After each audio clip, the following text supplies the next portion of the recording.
Screen here. Welcome back, everyone. J-Bone here for Smash This Podcast. Coming at you live with some WWE Elimination Chamber 2018 preview and predictions. And I pulled out one of my buddies for this one. Mr. CM Stylez is joining me tonight. How the hell are you? Hey, I'm doing great. Yeah, I'm glad to be able to do this preview and predictions with you. I would have loved to do the whole Monday Night Raw thing over, Monday night, but Raw put me to sleep as well as my medications. I don't know which one, put me to sleep first. But this right here, this seems to be a promising pay-per-view, hopefully. A very short card from what I've seen, but hopefully they can stretch out 4 to 5 hours of pay-per-view material within, this show. Yeah, I mean, you've got the two Elimination Chamber matches right there. That's going to take up a good chunk of time. That's going to take up at least, I'm going to say approximately an hour, not including entrances. So, each one is going to be at least a half an hour long, I'm guessing, because you start out with what, two guys or in this case now there's going to be two girls. Two guys, two girls, and then what is it, every 5 minutes the chamber opens? Yeah, something like that. Something like that. All right, so, and then you got the other matches. You'll have some promos. You also got the Ronda Rousey thing. That I'm sure they're going to have at least, depending on what they have planned for it, I'd say at least 15 minutes to a half an hour for the Ronda Rousey thing. They may seem a little long, but like I said, it's not just she walks out, signs a thing, and walks back. If it's that, then it's like, okay, really?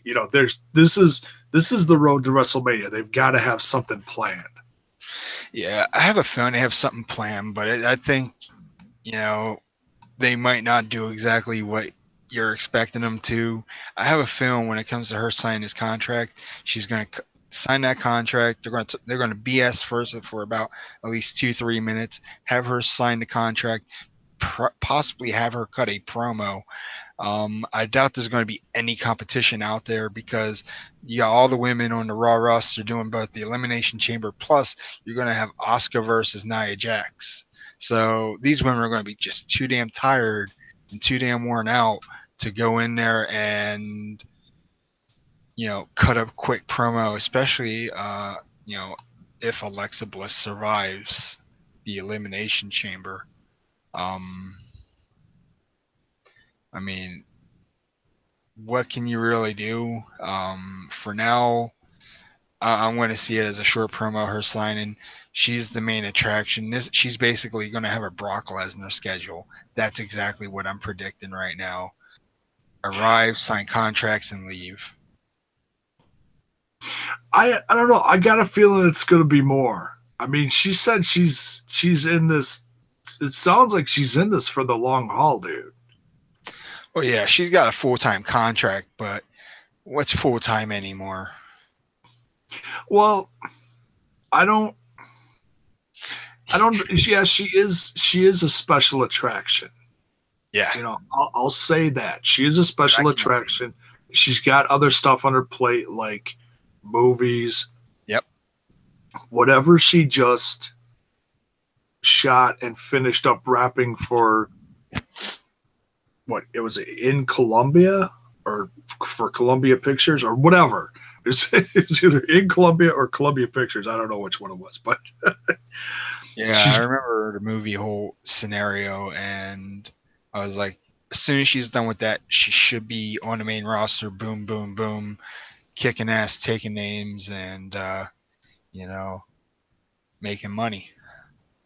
Oh yeah, and she'll have to fly back and forth probably again to do some overseas promotions, but I'm guessing that's they're going to be like processing, making the movie now, all the behind the scenes stuff, like post-production stuff. Yeah. Putting it all together, and she'll probably have to like leave after Mania to do like press. At some point, I don't know when they have to do that. Somewhere within the next year, she'll have to do press for whatever movie this is. So at some point, she's going to disappear again. But she's here now. She's been training. Have you seen the footage of her training out there that leaked a couple days ago? Yeah. She's got a little bit to learn in the in-ring business. I'm not going to say she's on spot with her move set yet, but eventually she's going to get good at it, and she's going to nail it, hopefully in her first match. This is the WWE. This isn't the UFC anymore. You're going to have butterflies in your stomach because you're going to be, you're not going to have the big crowds that you had in UFC. You're not going to have, what is it, like 60, 70,000 people in one venue? I have no idea what they used to draw for like the big shows for UFC. I honestly have no idea. When it comes to Ronda Rousey, women like her, Cyborg, they were drawn in at least, I want to say 60 to 80,000. I mean, my numbers could be wrong, but because I don't even know what places they were in. I mean, I know they were in Vegas here and there, but at the MGM Grand. There's a place in Chicago. There's a place in New York. There's UFC arenas all over the place. Arenas, but there's a lot of venues that the UFC represents, and just wow, man, the crowds. But yeah, it's a different kind of crowd. But yeah, this time you're going to be out there. You're going to be working. You're going to be busting your ass.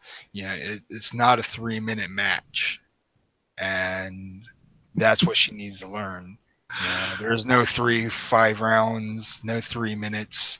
You're coming into our world now. You're coming into a 4-sided ring, surrounded by ropes, turnbuckles, and posts, and sledgehammers. Well, I got nothing. It's only if she's dealing with the game. So as long as we're talking about Ronda, and then we'll get into the rest of the card. But as long as we're talking about Ronda,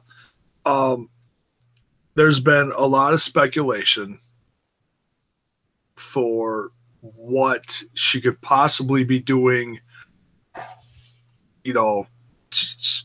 We don't know if there's going to be something that's going to happen big this Sunday during the contract. I mean, obviously contract signings go sideways more often than not. And I'm guessing Stephanie is going to have something to do with it. Yeah. And that's going to start / continue something from a few years ago, from when The Rock was in the ring with Trips and Steph, and then he left the ring and brought back Ronda Rousey, and they had that little, tussle with Ronda. She, tossed him around, and then 31. Yeah, I know it was at the Levi Stadium. Yeah, it was like what, 3 years ago? 3-4 years. Yeah, and I know fans, including myself, I don't know about you, man, but I have been waiting for the continuation of that. I have been, and they've had little things here and there where, like, The Rock was backstage with Trips and they were nose to nose, and then Steph, like, separates them or whatever.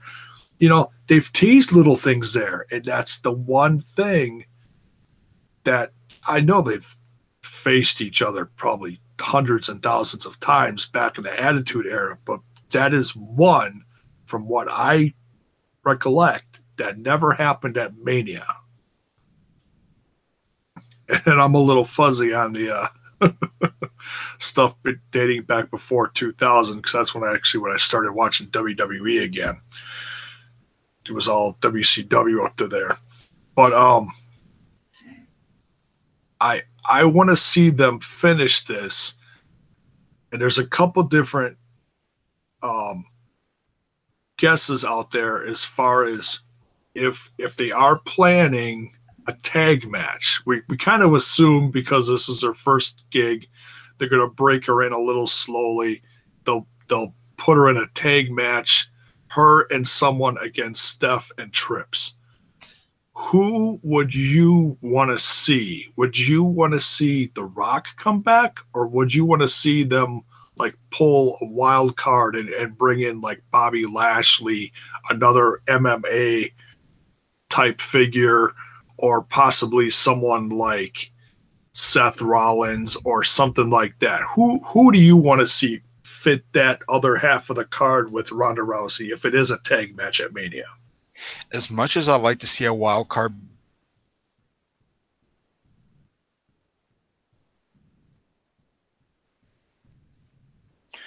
whoops. Oh, lost you there for a second. Okay, let me go ahead and say that again. As much as I want to see a wild card happen, I'm gonna have to say The Rock. The Rock and Triple H, they have history. You know, they had that promo after WrestleMania as well, and was it a Raw? I think it was a Monday Night Raw where Rock was back in town and they both faced off, and they basically said, let's make a match for WrestleMania. And actually, no, that was beforehand, I think. There's just so much history here that I'm trying to recollect. But The Rock and Triple H with Stephanie McMahon and Ronda Rousey at their sides. It doesn't get any better than that. And Steph's in tremendous shape. I don't know how much she's really going to do in ring wise, but to see Ronda Rousey knock Steph on her ass again would be priceless, you know? And I'm sure she's going to work well enough and safe enough to where Steph's not going to be in danger. If they're setting up something this big, they're going to plan the whole match out beforehand. For something like this, they're going to play it safe. They're going to plan it all ahead. It's not going to be like two guys like, just for example, say like Owens and Zayn going out there and burning a half an hour and just destroying each other. It ain't going to be like that, you know? Oh, absolutely.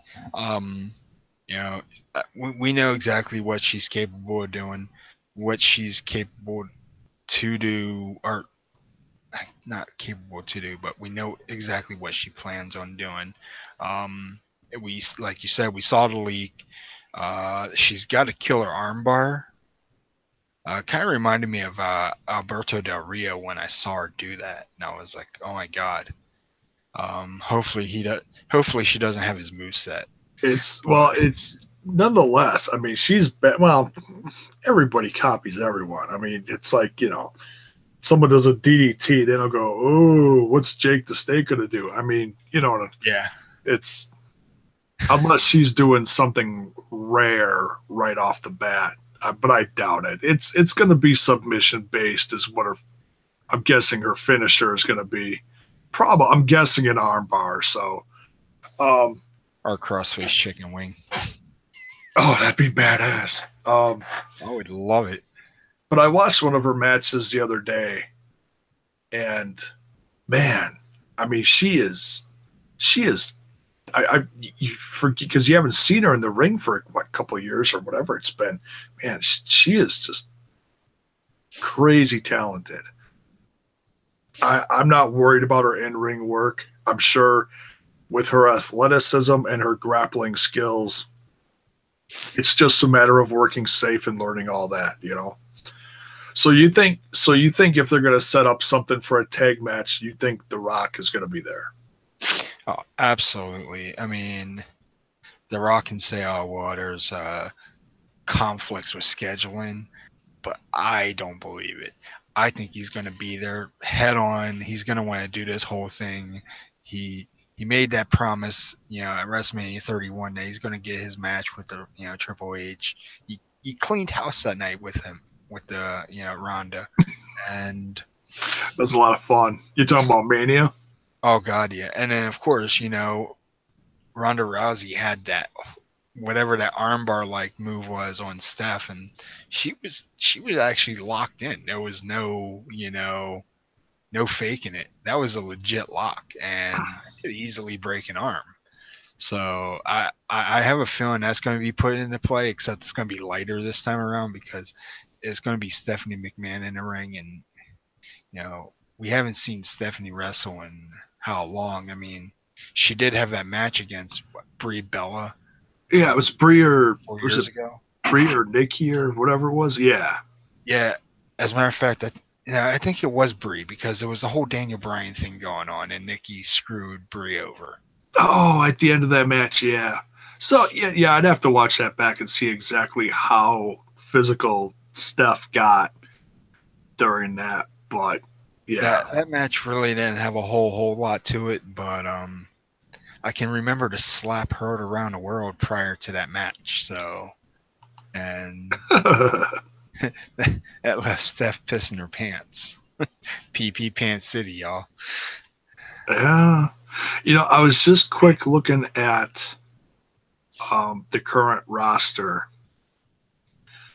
and I do not see now for years, while we've been waiting, for years, The Rock was still on the main roster. I do not see him on the main roster anymore. But I do see The Undertaker. The Undertaker is on the main roster. Yeah. Now, The Rock, just like any other person that comes in now, he went from being a superstar to a special attraction. He's in the alumni. He's a Hall of Famer. I mean, Future Hall of Famer. Oh, yeah. You might as well say he's a Hall of Famer now. I mean, the guy he's a beast. He's an animal. Have you seen the guy lately? I mean, Christ. Just watching him do goofy movies that really aren't that funny. He should go back into pro wrestling where he belongs, because that's where I like them the most. Oh, the dude's physique. If you look at just look at like his latest trailer for Rampage, or even the other one, the dude is jacked to the moon. Yeah, and I actually saw his workout plan. Did you ever see the video of how he eats every day? He eats like 6 to 8 meals a day, and they're like not big portions either. They're like really small portions. And yeah, I'll have to find a video for you. The guy, he can eat. And then his cheat days on all that, watching him eat like giant ass pancakes. Oh, I've seen this thing with the stack of pancakes where he's like, Yeah. And I'm thinking to myself, you gonna share? Are you gonna share with the great one, the phenomenal one right here? That stack of pancakes is usually what I make on the weekends when it's me, my wife, Pops, and my 2 kids. I'll make like a 3 or 4 cup mix, bunch. So yeah, that's a lot of freaking pancakes. Yeah, I'm hungry now. No shit, dude. We'll fry up some sausage and I'm gonna have to pick up some pancake mix tomorrow or something. there we go. Thanks, Dwayne. You can blame me. I invited you for this. Talking about. You talk about The Rock, and I'm talking about his damn eating plan. Right. So you'd like to see, if they do a tag match, you want to see The Rock. Yes. I personally want to see the same thing. I want to see the Great One and Trips nose to nose again, and one last time. Oh man, that would be the end of an era. That there are not too many veterans that could still stand in the middle of a ring and can command that kind of response. Yeah. I would love to be in Louisiana, not Louisiana. I can't even talk tonight. I would love to be at WrestleMania to hear his theme hit and hear 70,000 strong just scream his name. The energy you'd feel it outside of the arena. That's how loud it would be. Hell yeah, pyro going off and everything. And come out with that flamethrower again and set the sign on fire and shit. Dude, when that happened, that was so stupid. But if you did it again for a real match, not just a we're making babies, that was stupid. That was I love The Rock, but that 3-second match with Eric Rowan just was the drizzling shits. That was like the only reason why he did that was to get to give the fans a little something and to avoid issues with movie studios, Uh-huh. So, but yeah, I haven't heard anything. I don't want to go on about The Rock all night, but I haven't heard. I mean, he's got 2 movies in the books. I don't know what he's got and scheduled for now as far as making or waiting to make or what. I have no clue. So it'll be a one-off if it happens. Yeah. But that's a guy who's always busy nonstop. That's for damn sure. So, okay. So hopefully something happens this Sunday and it's not just Ronda Rousey comes down to the ring, slaps Stephanie in the face, and signs her shit and leaves. I want to see something, Yeah. So, all right, let's get into the rest of this card.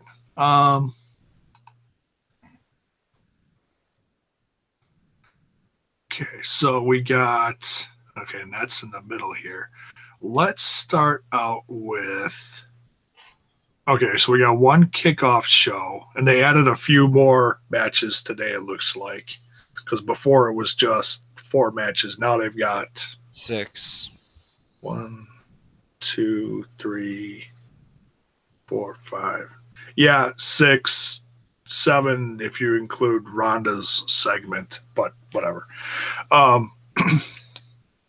So yeah, the pre-show or kickoff, whatever, kickoff match. You got the Club, Gallows and Anderson versus the Miz Taraj. It's just, I'm a big fan of Gallows and Anderson, and I just want to see them do more than just this. But whatever, it is what it is. I'm not going to lose my mind over it. I'm still gonna, whatever they do, I'm still gonna like them.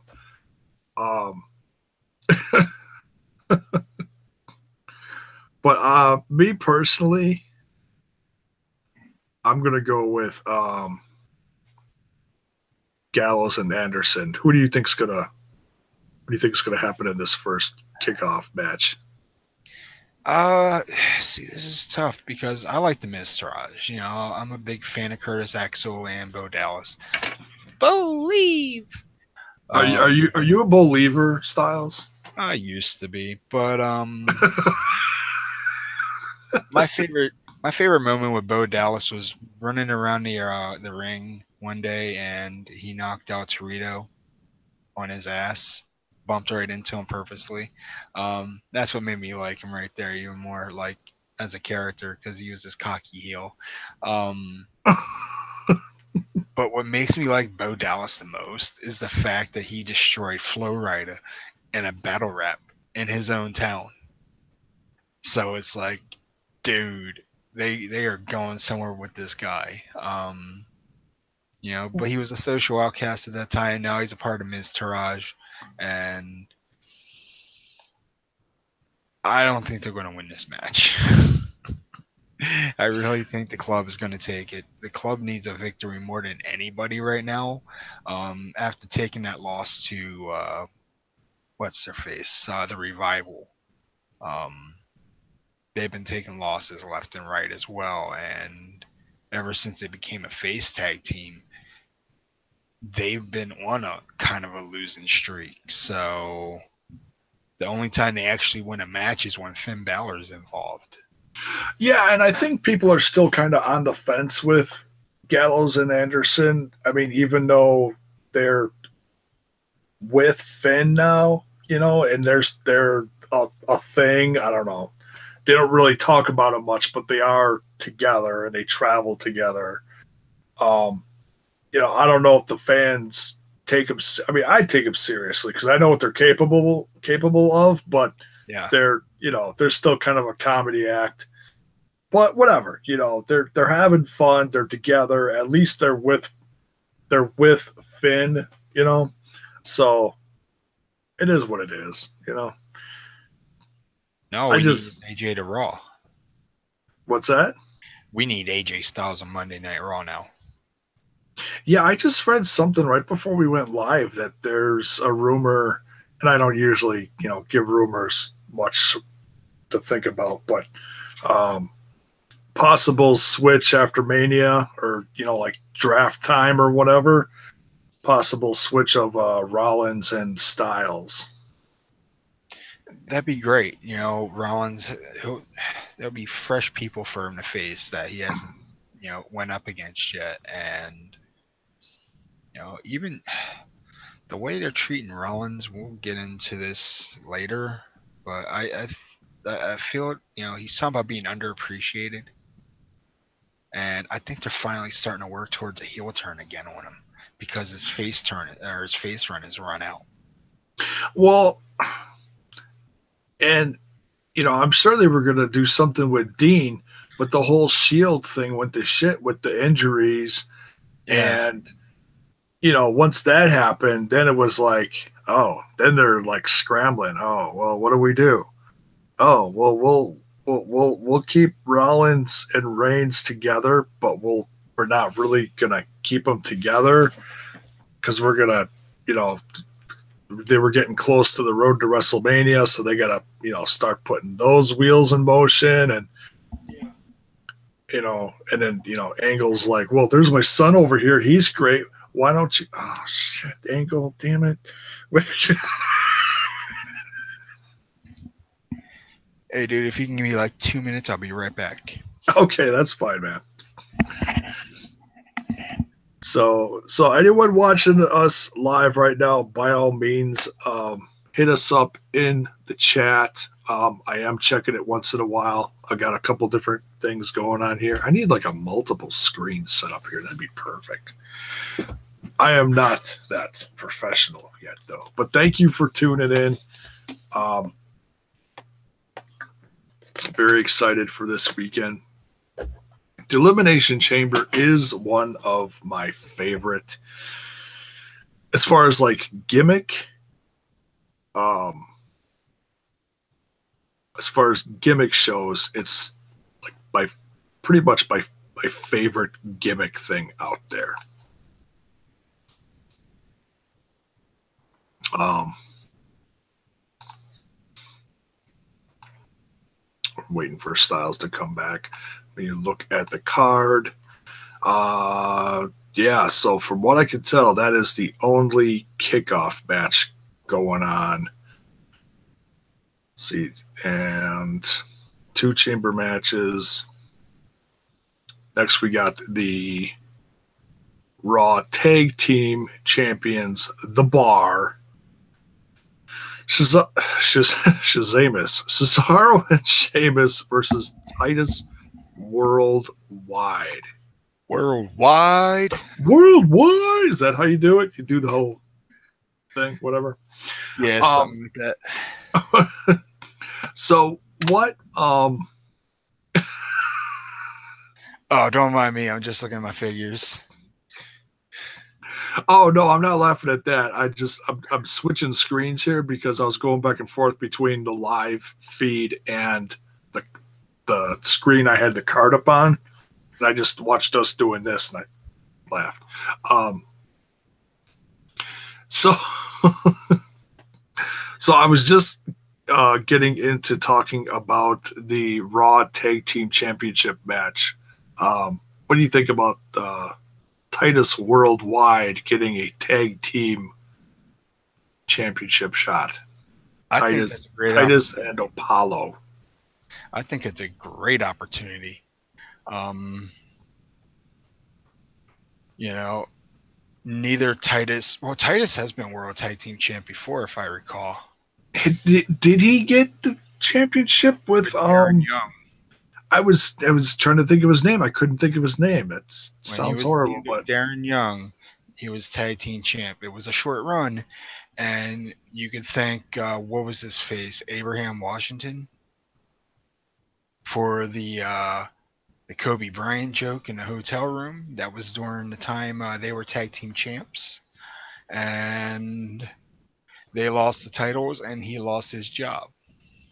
oh, I missed that dude. I seriously loved Abraham Washington, but as soon as he cracked that joke, I was like, I at the first time I heard it, I was like, wait a minute, what did he just say? And someone actually recorded that show and uploaded it to YouTube, especially that part right there. And I was like, no way.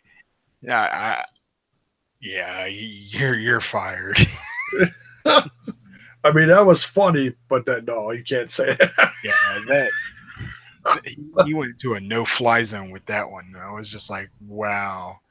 And Yeah, yeah, they lost their titles right after that. I was just like, damn. yeah.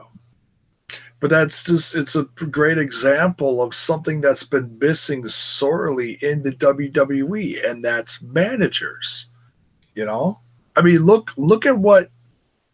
Just look. I know I'm straying off here. I'll get back on track in 2 seconds. Oh, Trust me. take your time. Look at what Almas down in NXT is doing right now with Vega.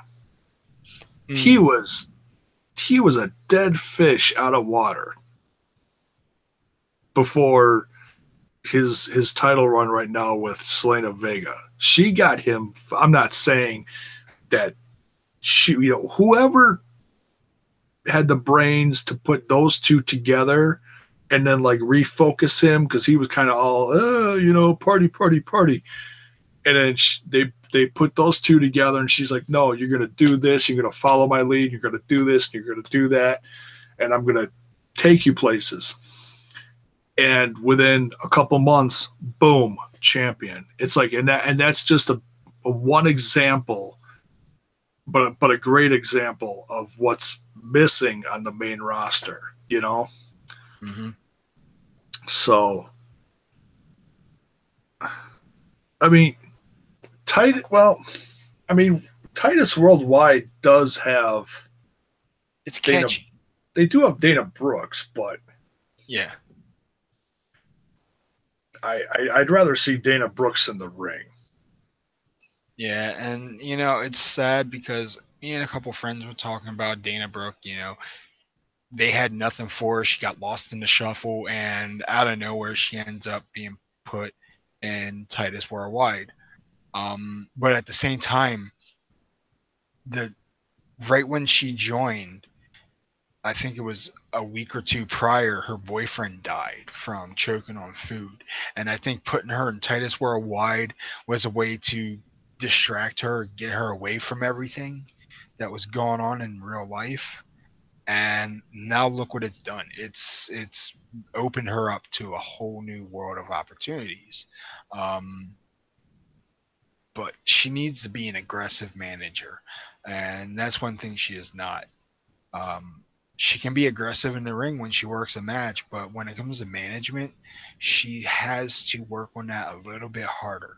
Um, to describe it, I really can't because I'm not a manager myself.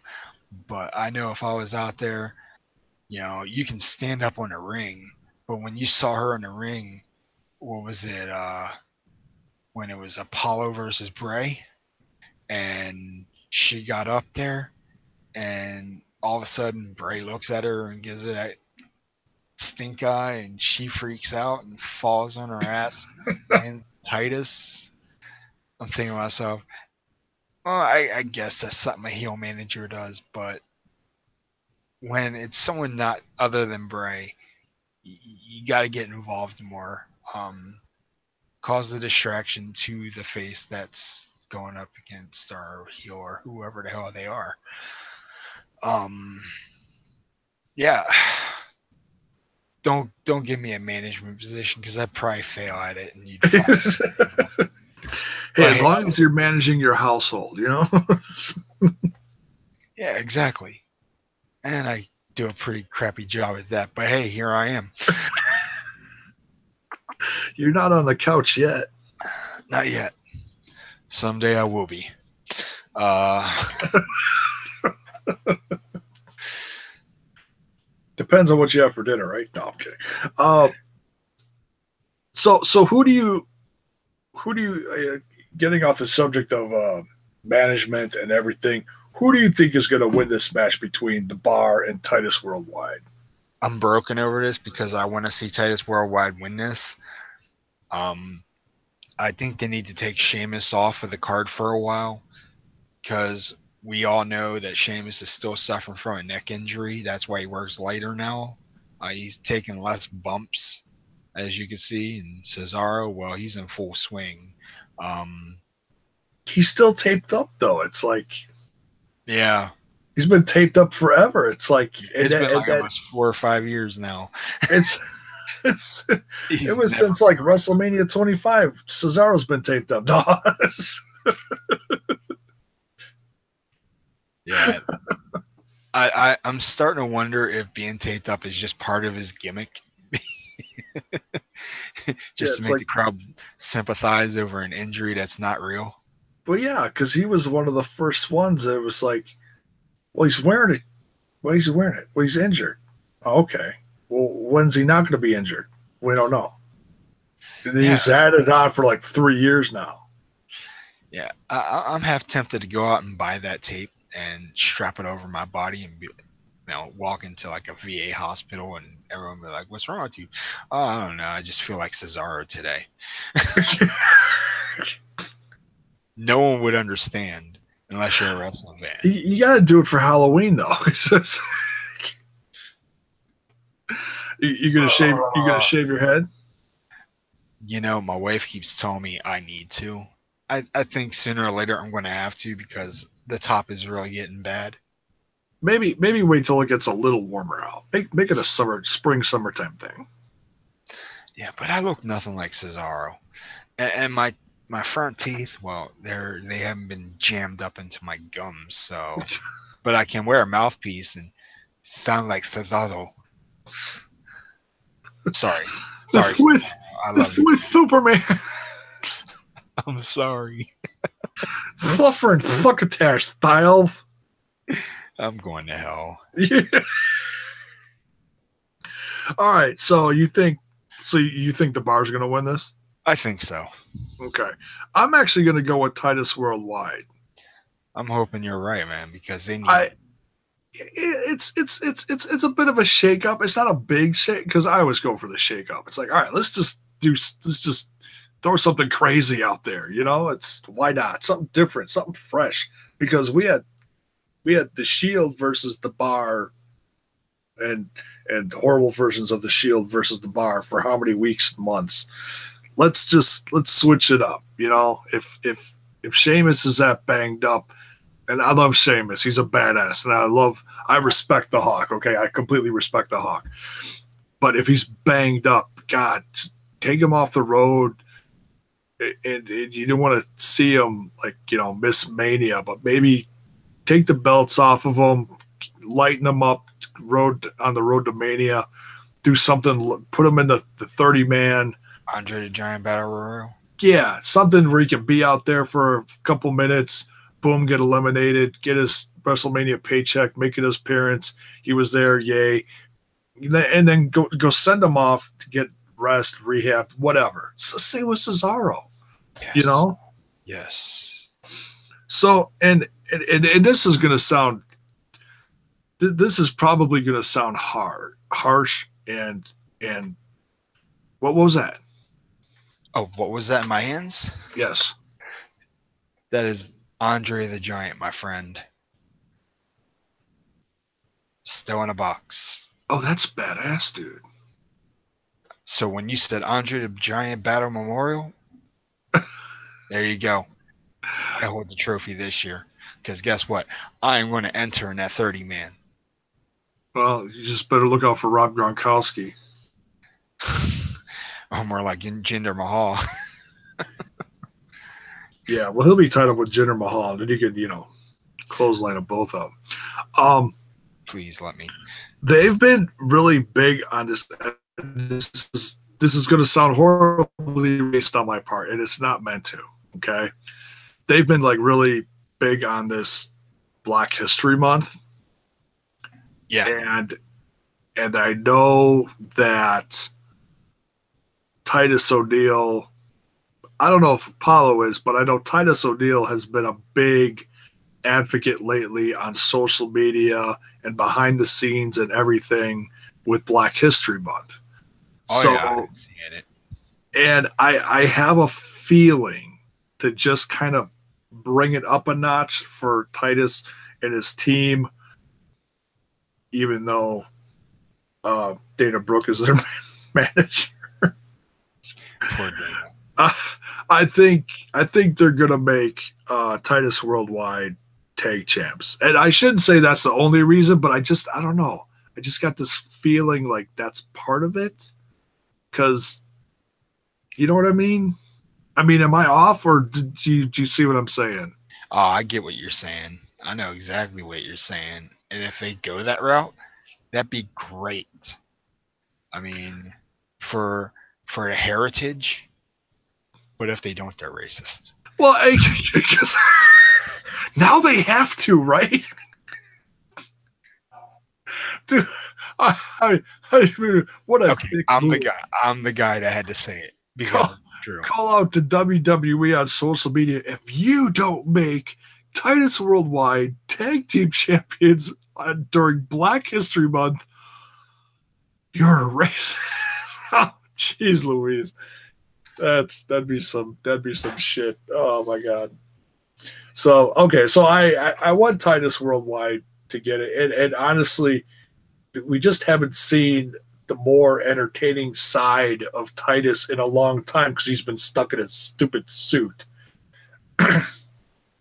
and barely in the ring with Apollo. But I want to see him go back to his goofy. Do you remember Pancake Patterson? No, I don't. Oh, dude, you've got to YouTube Pancake Patterson. This is back when they were trying to get over, and Titus was doing all those goofy backstage segments where he was like in the one big onesie, like almost looking like a janitor's suit, and he had the wig on his head, and oops, I'm losing my earbuds. He had the glasses on, and he was a completely different character. You got to look that up, man. It is an absolute riot. It is some of the funniest stuff I've ever seen in the WWE, and it's from Titus. And I want him to go back to doing goofy shit like that because I thought that was rich, you know? I mean, go back to doing goofy stuff here and there, but you got to do it with the right person. You can't do it with someone who takes the business way too serious. You know, that's another problem with this era of wrestling, because there's a lot of goofy guys and there's a lot of serious guys. But some of the serious guys can't be taken serious anymore because they keep flip-flopping their character. Like, all right, here, I'll use an example. Serious guy, Kevin Owens. I can't see him being anything else other than a serious competitor in the ring. And he's teamed with Sami Zayn, who, God forbid, is one of the goofiest heels I've ever seen in my life. So it's hard to take him serious. Well, yeah, I mean, when he turned heel and he sided with Kevin Owens, he turned his good guy babyface persona and just jacked it up to like 15 to 20 to 100. And it was just, everything was just overdone, which made him a perfect heel. You know, he always comes out and does the ska stuff. But now when he comes out, he's just like, I mean, he looks like I'm going to go to hell for this too. He looks like a palsy out there, for crying out loud. You know, I mean, He still looks like a taxi driver. Dancing all over the place. He's obnoxious as hell, which is perfect. So And the crowd's like, I don't know if I'm supposed to be like cheering a guy or booing him anymore. Like, there's no medium whatsoever with him. yeah, I cheer him because I love because I know where the storyline is going. That's why I love it. Because those two are going to end up now. We're on a different show. We're talking about the wrong show. Shit. But those two are going to end up at Mania. Yeah, we're going to talk about them in the near future. So, all right, back to Elimination Chamber. All right, let's talk about Bray Wyatt versus Matt Hardy next. I could watch these guys forever. Woken and Broken versus the Eater of Worlds and Eater of Worms and Eater of whatever. Now that's the Boogeyman. Oh yeah.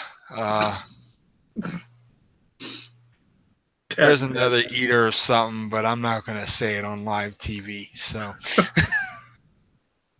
we'll keep it nice for the kiddies out there. I think my son watches my stuff once in a while. AJ Bone Jr. Right.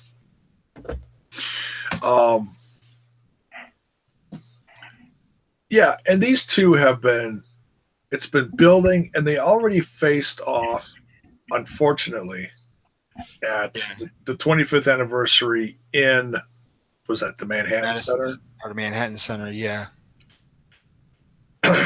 So that kind of spoiled things a little bit. And Bray won that one, I think? Yeah, he hit the Sister Abigail. It wasn't even a long match. It was like 10, 15 minutes, not even. Yeah, because that was a pretty loaded show. They were going back and forth, and that show was kind of a hot mess. So I don't know if that was just a quick last minute thing they decided to do, and they're like, we'll keep it short. People will forget you did this. That's my guess, because obviously we need something big to wrap up this feud. And I think, because neither of these guys are in the chamber, I think this will wrap up the feud. I don't see this going on forever unless they're going to incorporate family. I doubt it. And if you're indicating family, meaning Wyatt or Harper and Rowan are throwing in Brother Nero, I don't know if Jeff is cleared to wrestle yet because he had that shoulder surgery. I know he's been I've heard he's made trips to, was that Atlanta, to get checked out? Yeah, something like that. But beyond that, I haven't heard anything. So, and he's, he's one of those guys where we haven't had a ton of updates on. He's not on social media every 20 minutes saying, hey, here's my progress. Here's a progress video. Here's me working out. Here's me doing physical therapy. We don't know, and some guys are. Some guys do that all the time. Oh, here's me in the gym again with the 500 pounds, like Cena or whatever. Yeah. But, so yeah, I don't know if he's going to be ready for Mania. I would love to see Matt and Jeff versus Bray and, I don't know, fill in the blank. It doesn't have to be, they're not going to bring back the Bludgeon Brothers because they're off doing something else. Yeah. I could see, I don't know who you put with Bray. It's a broken storyline. Literally. But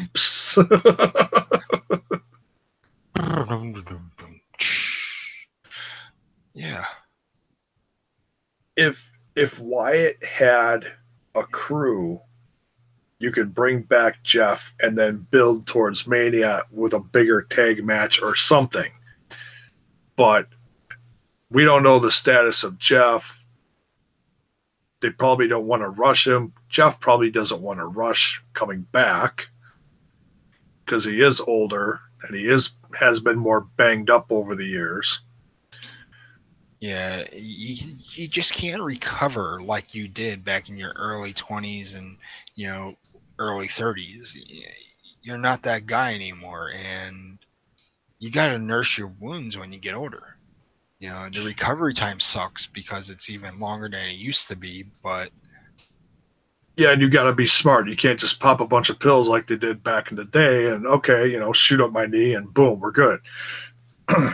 Although I saw a video recently of them doing something to Taker that looked terrifying right before this WrestleMania. Oh, yeah, the steroid shot to the knee. Oh, yeah. Yeah, I heard about that and then I saw it and I was like, I haven't seen that special yet. I still want to see it because I love behind the scenes stuff like that. But yeah, that reminded me of that one movie. It's a high school football movie with that one guy with the face. Oh, we talking Varsity Blues? No, it's yeah. Varsity Blues. Yeah, because the guy, the quarterback ends up getting his knee blown, and they told him if he gets steroid shots, he'll feel better and you'll be out in the field quicker. Oh, they did that to the wide receiver or running back. Yeah, and he told him, "Don't do it. You do it, your career is over." Because steroids don't, they only help for so long, and after that, you deteriorate. And as soon as it deteriorates, guess what you got to do again? You got to put more steroids to patch over that. And I'm a victim of it. I was on prednisone. Oh, dude, prednisone sucks. And I had cortisone shots in my back. And luckily, I'm still able to walk. But sooner or later, I won't be. And I got to stop the shots. So... yeah, those have a life of their own, life expectancy. But like you said, the whole pill popping thing, yay! Oh, jeez. Yeah, I mean, it's a terrible thing. And for those who abuse it, that makes life harder on them. And it makes the recovery slower than it needs to be as well. Because, you got to take as needed, not as you wish. Mm-hmm. Yeah. Exactly. So, who wins this? Who wins this war between Wyatt and Hardy? I'm going to give this one to Matt for the fact that he lost to Bray at Raw 25, and the concurrent storyline has got to end. But the thing is, where does Bray go from there? Right now, I've been reading up on a story about Bray, and Bray is being a little bit of trouble at the moment outside of the ring. So losing this match right here could mean taking time off to get the legal situation taken care of. Well, I know he was going through a divorce. Beyond that, I don't know what's going on with him. Yeah, I've been kind of reading up on it. I don't know how true everything is, but if everything's true as it's saying it is, he needs to take care of that, off his personal time. And hopefully we see him back in the ring sooner than later. Yeah, I haven't heard about any of that, but... yeah, I'll show you the link later. Okay. So. That's fine. So, but yeah, I agree with you. I think Hardy has to win this one. For the sake of building the Woken character. I mean, you really can't build Wyatt any more than he already is. And that's a matter of opinion, but I mean, he already has all of his followers. Every time he comes out now, everyone still lights up their phone, lighter, whatever. And so he still has a great following and a love and respect from the fans. But he's been WWE champion. He climbed that mountain. They took him off immediately. I would love to see him do it again with the right person and the right rivalry, but yeah, I don't know what else you do with him right now. I really don't. So, but nonetheless, yeah, I agree. They need to wrap up this feud. Hopefully, Hardy wins and we'll go on with the woken broken storyline with someone else. I don't know. We'll see. It's so different from what it was in Impact Wrestling, and it almost seems like they're trying too hard in the WWE version of it. But we'll see. I don't know. I don't want to say it's shot the hell yet. I'm not gonna be super negative about it. I still love the character. I think they can do a lot with it. And that's why I think that's one of the reasons why they brought in Jeremy Borash. But we'll see. So, all right, what's next here? We talked about Ronda Rousey. Asuka versus Nia Jax. And there's a stipulation in this one, right? Yeah, the stipulation is if Jax wins, she will be added to the championship match at WrestleMania 34 with Asuka. That's it. I knew there was something. I couldn't remember what the heck it was. Thank you. So yeah, this is kind of. It seems almost kind of like they're beating a dead horse. I know they're trying to act like these two have never faced each other, even though Asuka's beaten her like twice in NXT, I think. Yeah. And you're not supposed to know that. Because that's another dimension. Oh, shit. I'm tired.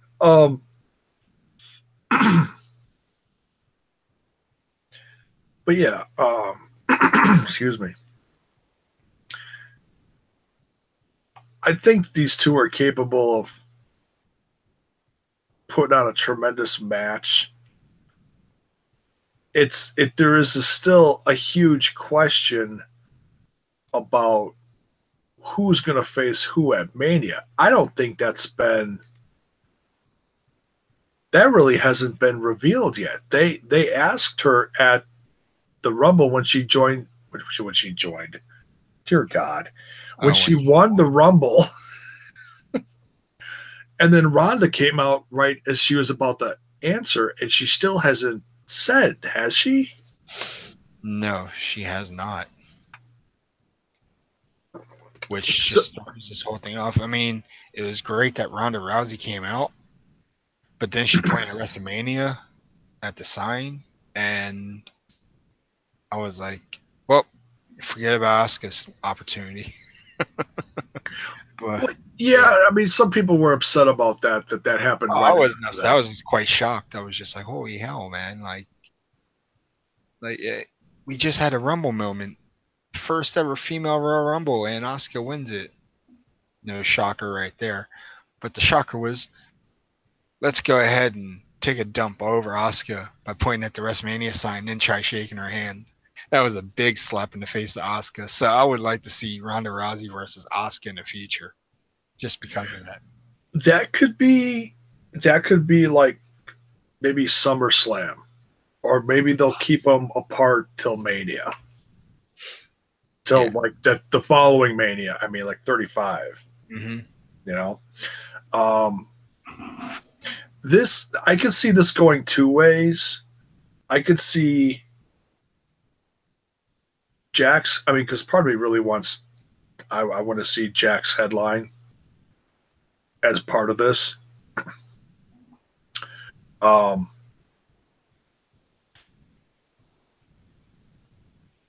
love to see Jax beat Asuka. And then the whole streak with Asuka, I mean, it's not like... It's not... I think they try to build it up like as big as Taker's, but nothing's as big as Taker's streak. So, if if Jax beats Asuka, that'll be number one. It's huge for Jax. Two, that stress of being undefeated is gone and off of Asuka's shoulders. She can just focus on having kick-ass matches.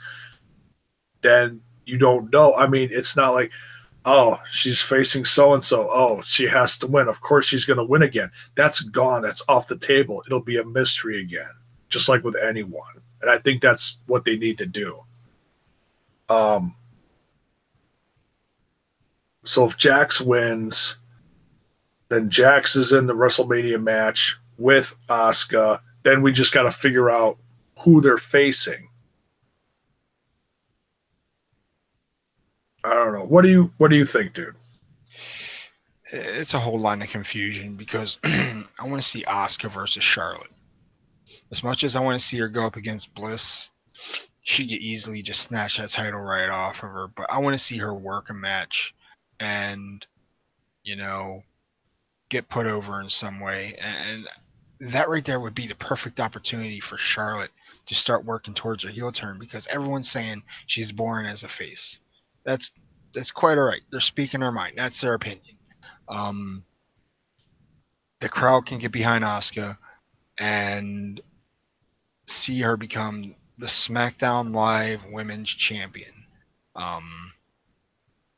But of course, card is always subject to change, and we could see Asuka go up against the winner of the Elimination Chamber. But now we have this stipulation of where Nia Jax, if she wins, she gets added to Asuka's match. It's like, wow, these two are meant to be. And like you said earlier, these two have history, but we're not supposed to know about it. NXT doesn't exist in the WWE universe, and that's quite sad. But yet, some things will be remembered. But these two having a history won't matter because apparently, when Nia Jax was working in NXT, her ring work was pretty rusty compared to what she's doing today. So that's probably why they don't want to talk about history at all. Yeah, she was pretty green down in NXT. I think she was brought up a little early, but she has improved. She has, and I've grown on her. Yeah, I really do like Nia Jax. I really do. I can see something to the effect of Jax beats Asuka. Asuka decides she wants to face Charlotte, and then something happens that Jax ends up, because she then becomes another / number one contender, because then she's in the match. But then something to the effect of then she ends up wanting to face, because everyone wants to see Nia Jax versus Alexa Bliss, because that's something they strayed away from. And then the whole Enzo thing blew up, and then we haven't seen it at all. You know what I mean? As far as the friendship thing, we haven't seen that in like over a month since Enzo's been gone. Mm-hmm. So I want to see them go back to that, but I don't know.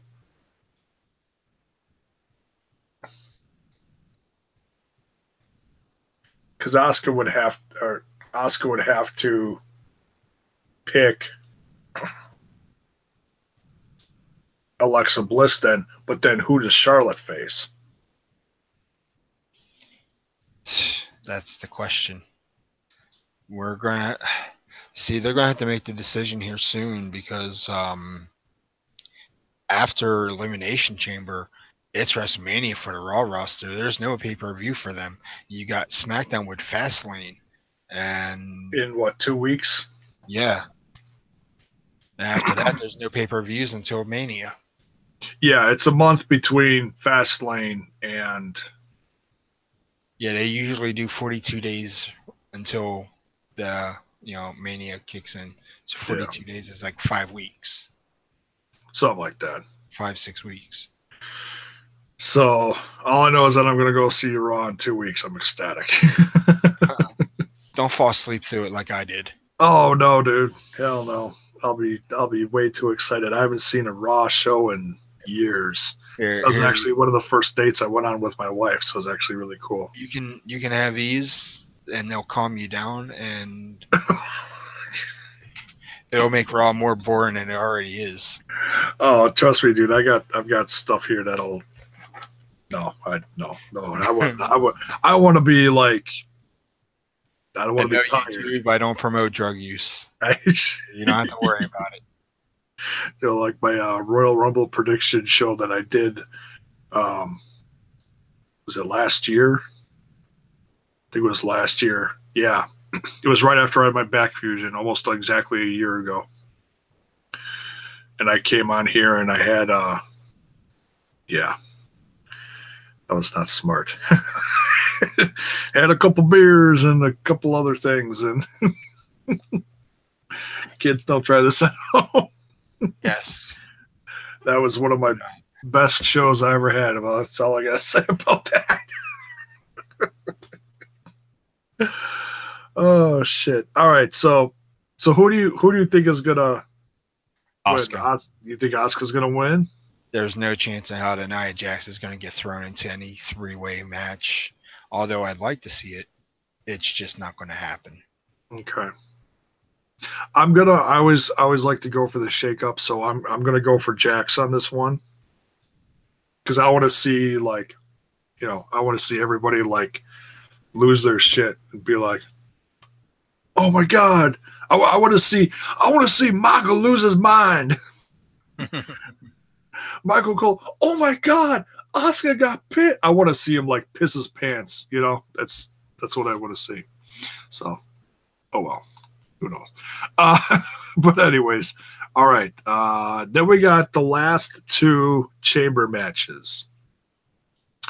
What do you want to talk about first, the women or the men? Yeah, I was about to say, you know what? Let's talk about the women because, you know, I like saving the best for last, and that'll be the 7 men in one chamber. But this right here, this is going to revolutionize women's wrestling even more. Or as the fans say, they're now forcing the women's revolution down our throat with Royal Rumbles and Money in the Banks, and now we got Elimination Chambers, and it's just like I'm excited to see it because these women have never dealt with a match or a gimmicked match like this before.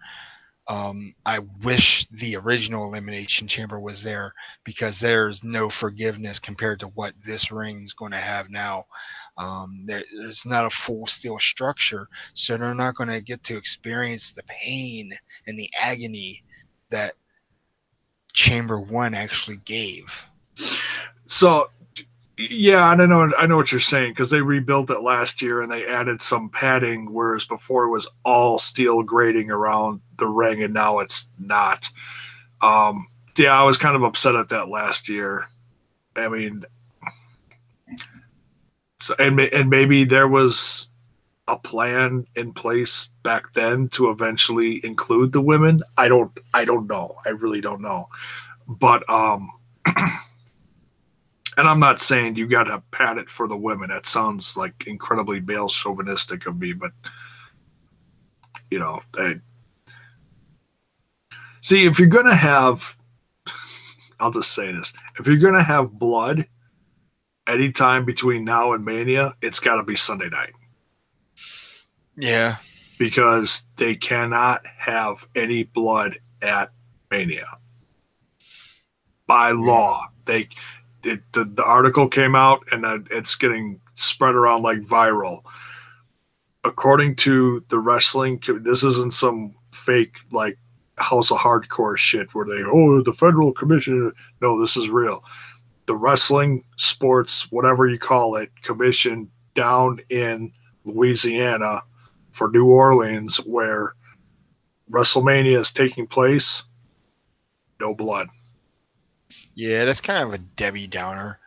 And I get why they don't want to have blood everywhere because they don't want to clean up the mess. But you know, the whole thing's becoming a PC thing. You know, everything's got to be politically correct. We got to have everything right, and we can't be violent like we used to be back in the day. We can't have that attitude era bullshit no more, because that. But I remember there used to be in each side of the ring back in the early 80s.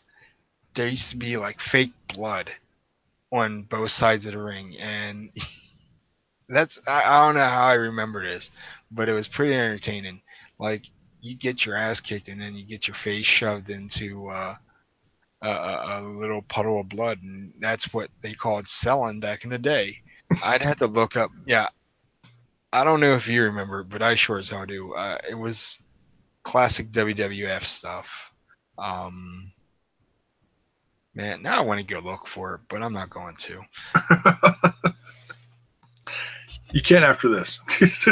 Yeah. I'm sure you're not going to find it, though, on YouTube, but it'd be worth a shot. Okay.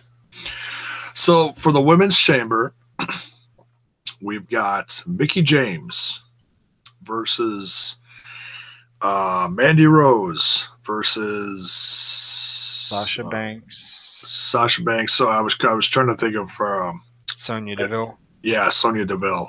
She's still kind of new to me. Sasha Banks, Bayley, and the champ Alexa Bliss. And it was really interesting to hear Alexa Bliss like get pissed off. It was the last Raw or the Raw before about being put in the chamber, and she's like, "Why do I have to be put in the chamber?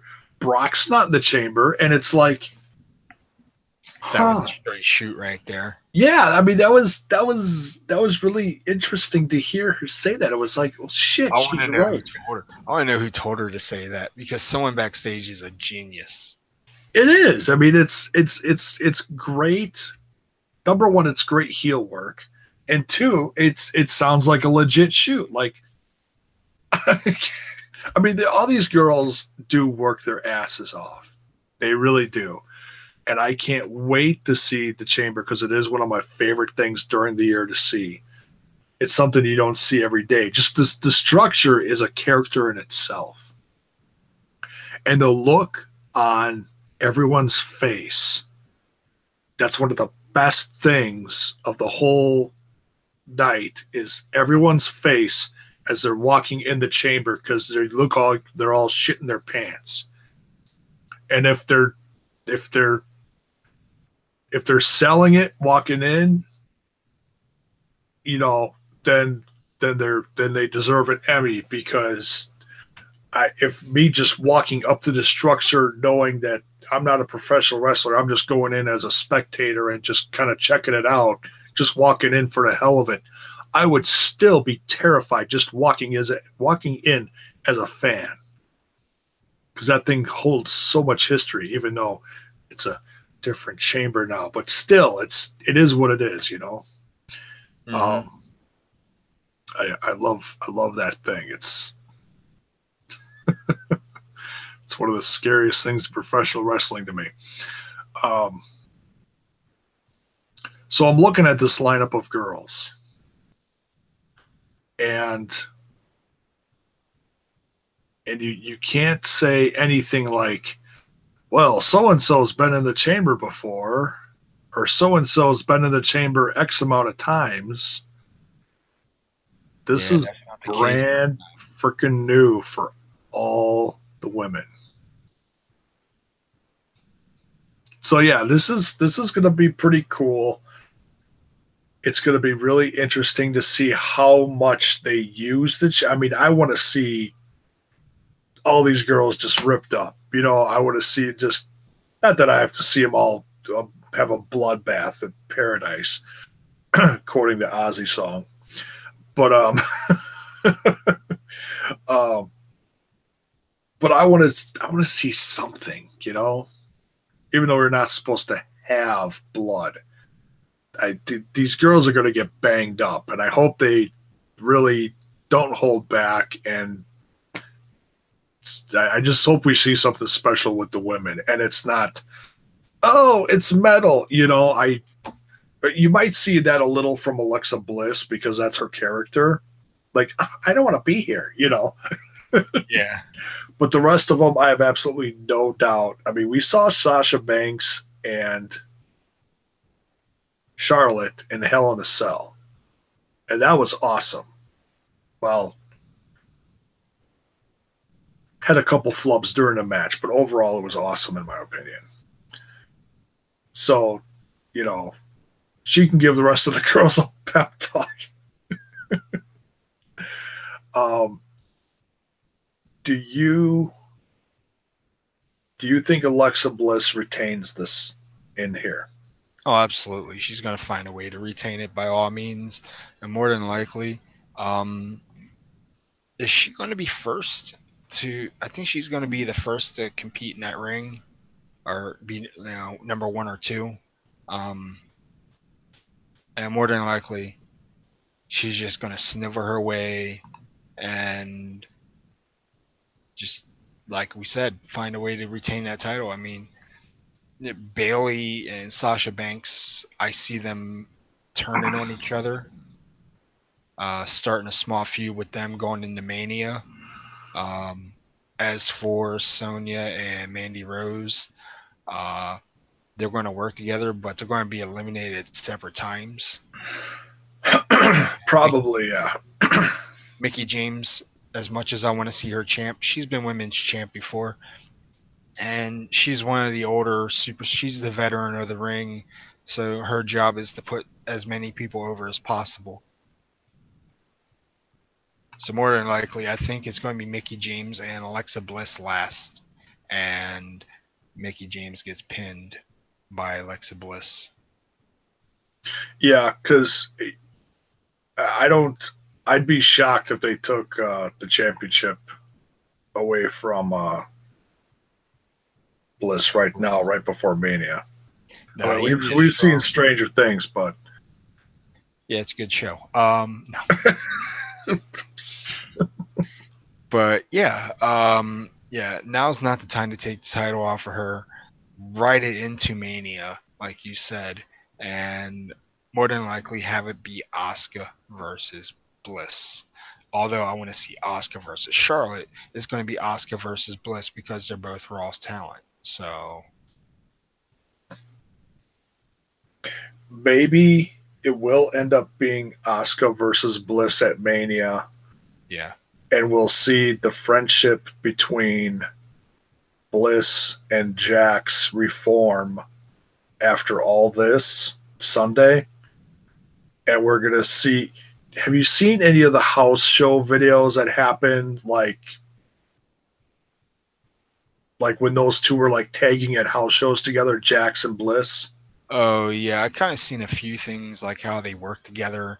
Oh, dude. Play games. It's like, I want to see that totally reform on Raw television, and I want to see like the equivalent of Bliss coming out on the shoulders of Jax. Okay, that's what I want to see. The full-blown friendship. I'm a badass champ, and this is my badass best friend, Nia Jax. And there is no way in hell that Asuka's going to win at Mania. That's what I want to see, that go completely full blown. Because just seeing Bliss versus Asuka is like, Bliss doesn't have a chance.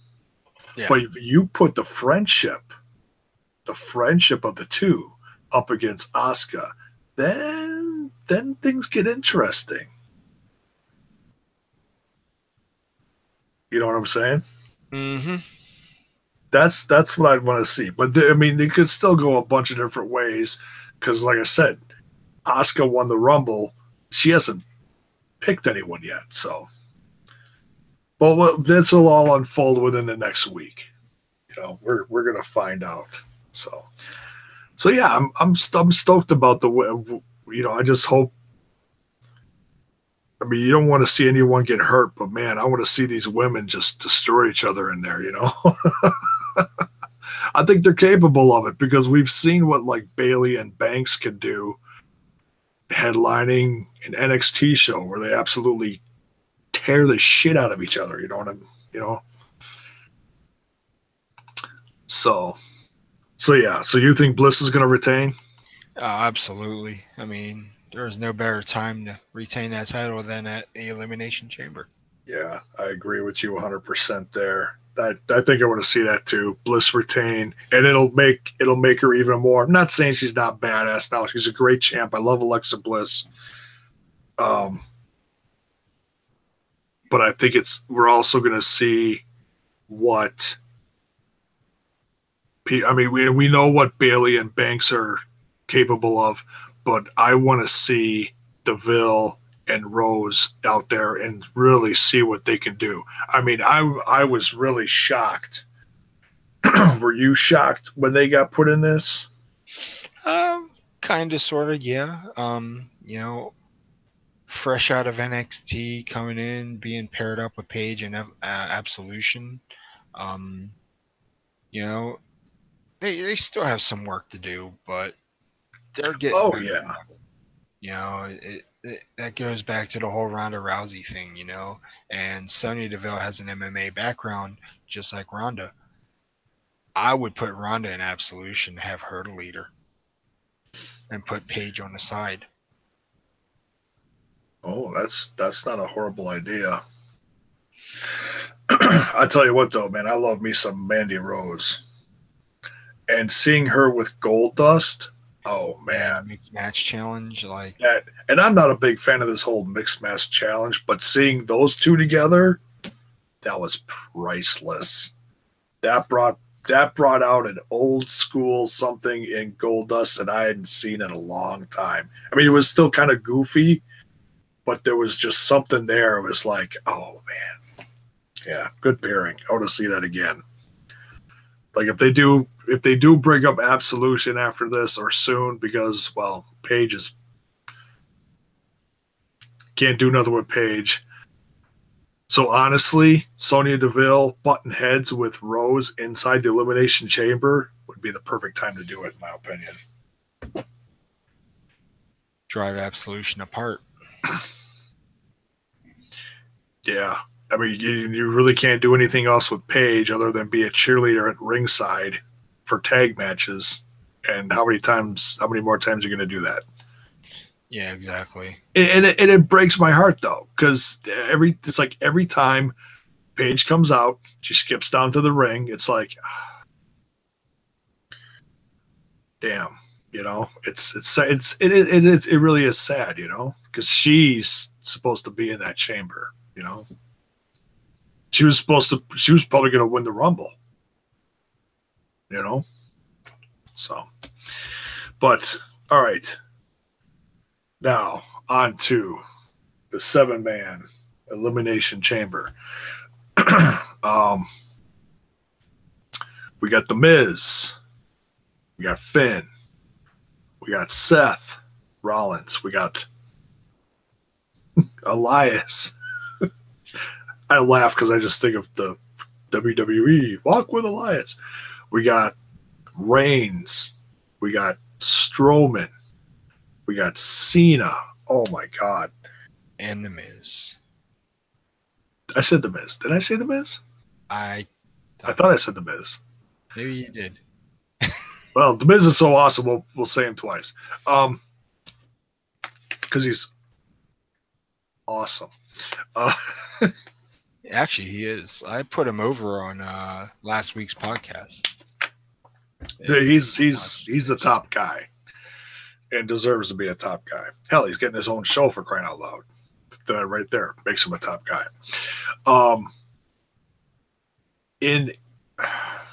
In theory and on paper, this one is really hard to pick.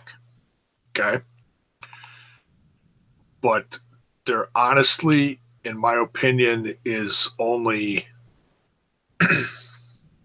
one or two answers we can give as far as who's going to win this one.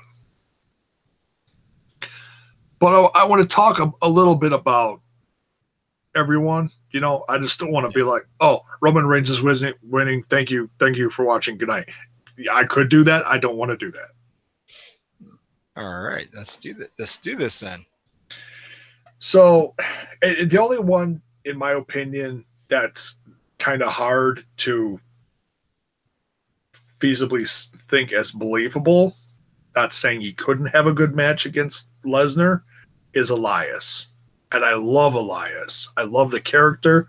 I have been a fan of his since day one, since he was being booed in NXT. And people are like, oh, he's garbage. He's never going to make it to the main roster. And I was like, I don't know. Just wait on it. Because I saw something. And I'm going to say this till he headlines WrestleMania. Someday.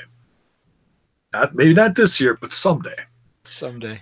There is a quality and a work ethic and just everything about Elias that makes him so special. I think he's a throwback. I think he's also something original. There's so many different things about him that make him awesome. Because every single time he goes out there, doesn't matter what city, house show, Raw, pay-per-view, whatever, he has gotten to the point where he is, don't you start that shit. He is, it's okay. I'm alive and kicking, man. He comes out there and he's got the people in the palm of his hand. He asks the question. Everyone pops. Everyone says, I want to walk with Elias. So everyone's dragging or hanging on every single word that's coming out of that microphone. And then, boom, turns on him. So in a split second, they are all walking with Elias.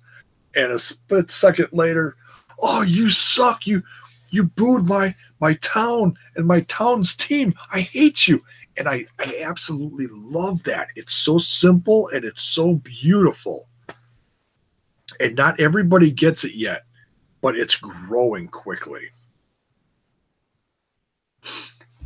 In fact, have you seen that t-shirt, dude, that he just came out with? I think I have. It's a classic rock and roll shirt. It's him on the front and all the tour dates that he's hitting, all house shows and Raws on the back. It's awesome. It's awesome. I'm like, I showed my wife that. I'm like, oh, I need that shirt. She's like, is Milwaukee on there? I'm like, yeah. Oh shit. The tour's gonna end soon. Yeah, with Elias, I've been very impressed with his performance. When I saw him in NXT, you know, I wasn't big on his character, coming out as a drifter, you know, with a guitar, not playing it, not saying anything. I was like, where is this character going? Exactly. Yeah.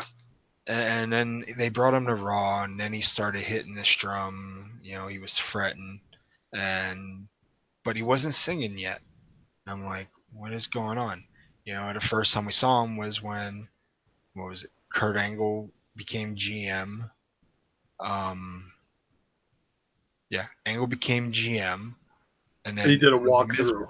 He did a walkthrough. He was in a backstage promo with the Miz, and he just strummed his guitar and just kept on walking. I was like, God damn it, you drifter! No way. And when he used to sing out of tune from his guitar, which made it great as a heel. And now all of a sudden the guy can sing and play the guitar at the same time, and I'm like, holy shit, this guy is money.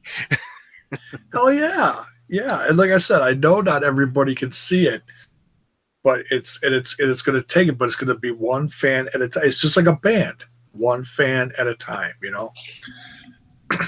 So, I mean, like I said, I love Elias, but as far as like on paper, looking at all the people who are going to face, who could possibly face Lesnar, It's not going to be Elias. Next, you look at someone like we'll say The Miz. When The Miz was saying a few weeks ago, he says he could be the first one to be Intercontinental Champion and headline WrestleMania to go for the Universal Championship. When he said that, I was like, hell yeah, do it. Let's do it. You know, I don't care if The Miz walks in there, piss running down his leg, to Lesnar, 1F5, boom, done. Whatever. I don't care. I was like, let's do it. And then obviously, yeah, okay, that's not meant to be, because he's meant to carry and bring prestige and this lineage and legacy to the Intercontinental Championship. But he's doing damn good, in my opinion. So, but what do you think? Now, you said you talked about him on DK, but I want to hear you on here. What do you think about The Miz? Dude, I think he is awesome. Literally. The guy, he has the it factor. One of the safest workers in the ring, cuts the greatest promos ever. I mean, look at where this guy has come from. He came from a reality TV show to Tough Enough. And then from Tough Enough to being a piss poor women's whatever, the women's,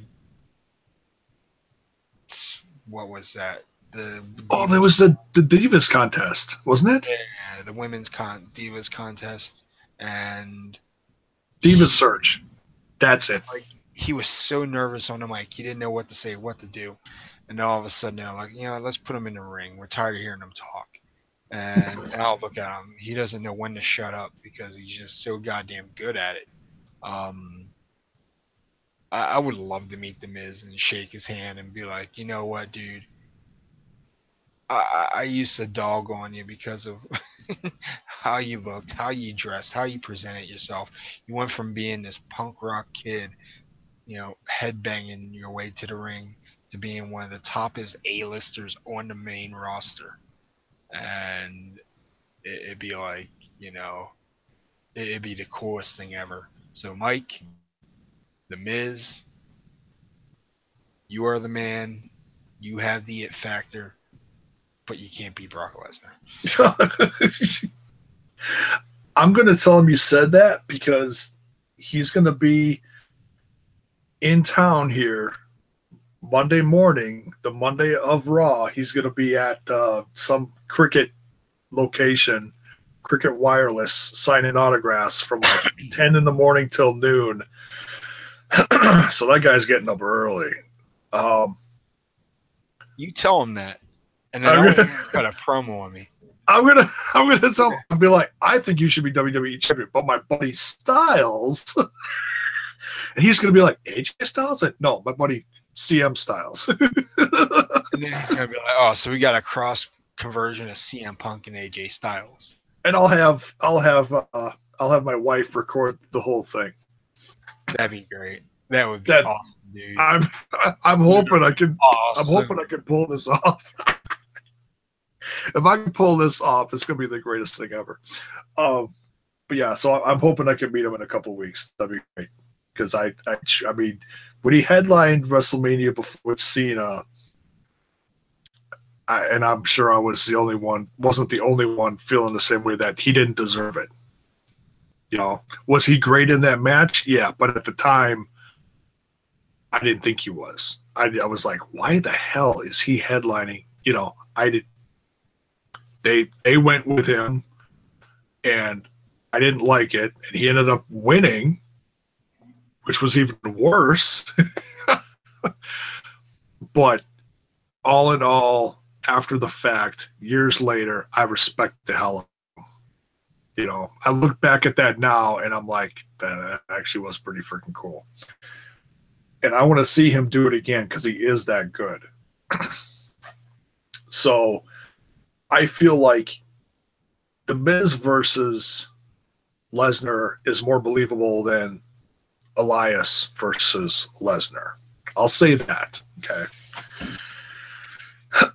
So, but he's not winning. No. Not even close. No.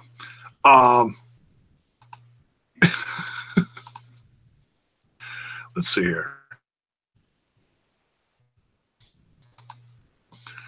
Next, let's say Finn.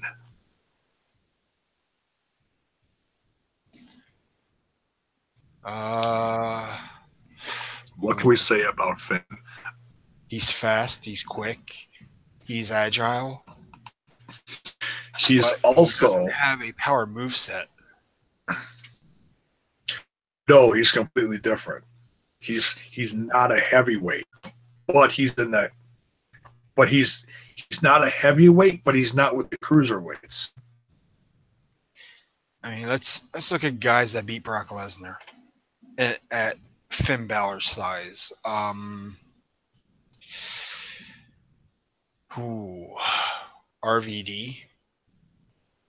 RVD was just a little bit heavier than he was. But had a similar moveset and athleticism. Yeah. How about Eddie Guerrero? Actually, Eddie became a heavyweight. Shit, this doesn't work. Well, Guerrero. Well, you can say Guerrero. I mean, Guerrero was a cruiserweight and gained a little body mass to roll with the heavyweights. So you can put him in that. You know, I would. He's not that far off of what Finn is. I mean, the biggest example, although he didn't beat Brock Lesnar, but he broke his neck facing him, Bob Holly. Hardcore Holly. Yeah, but Holly's pretty big. He had a bigger upper body than he did a lower. Yeah. I mean, he was like six. He was like, isn't Hardcore Holly like 6'4", 6'5"? I don't know if he was that. Now you're making me wiki his ass. I don't want to know about his ass, but 6 foot. He was built at 6 foot. Really? Did not think he was that short. Thought he was at least 6'3", 6'4". But anyways, so the reason I would initially want Finn to win, even though I don't think he's going to win, Finn was the first Universal champion.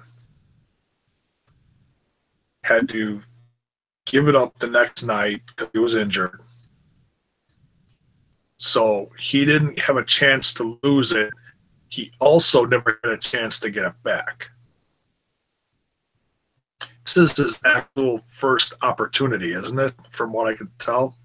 Yeah, I believe so. So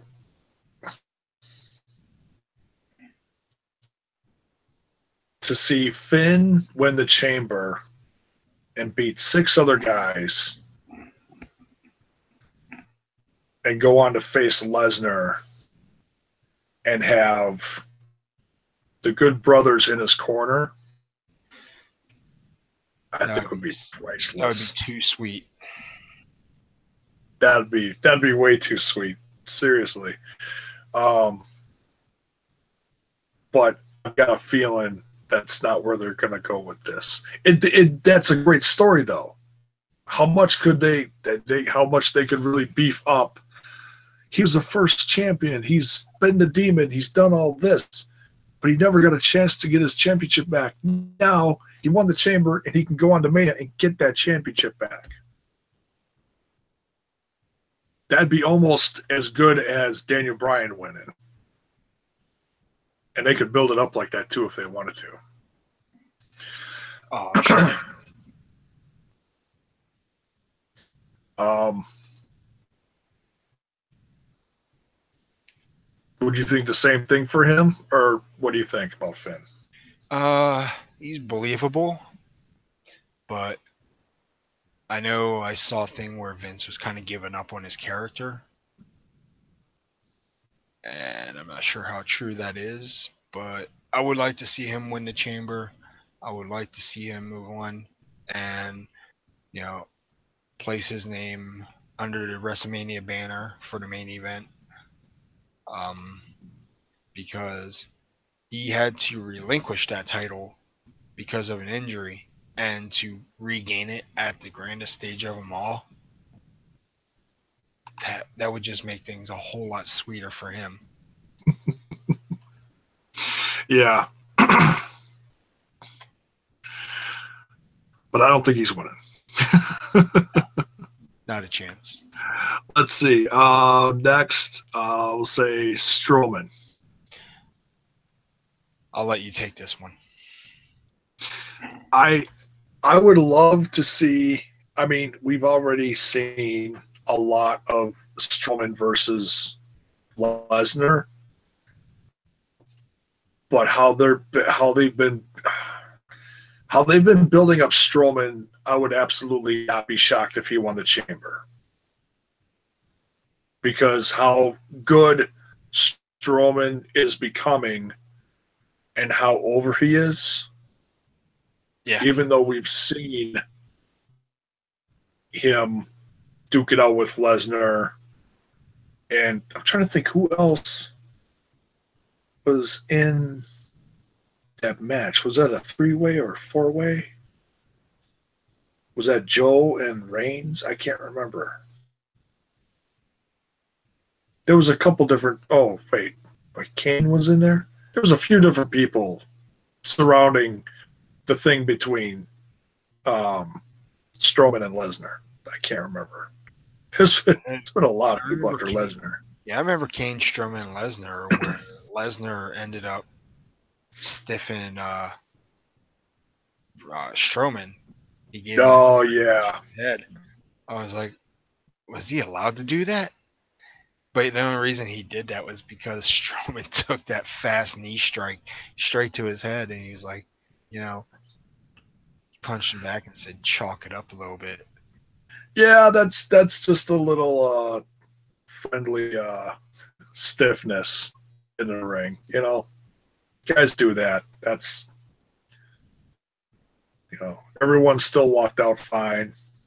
Just I can't imagine being hit stiff from Lesnar. My God. I'm sure that bell was ringing for a little bit. I don't care how big you are, that bell's ringing, you know?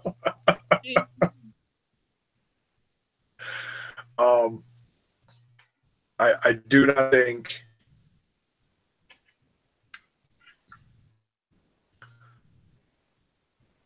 See, and the more I'm talking about different guys, and I thought I had it narrowed down to like one or two, I could actually see it going more than one or two ways on Sunday, which is good, because I don't want it to be, you know, it's him or it's that guy. There's 7 guys, but it's this guy. You know, I don't want it to be that easy.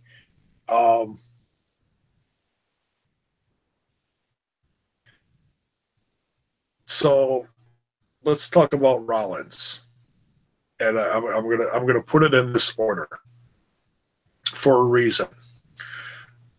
The last 3 we're gonna talk about would be one of the 3 picks that I personally are gonna have for who's gonna win on Sunday, and that's Rollins, Reigns, and Cena.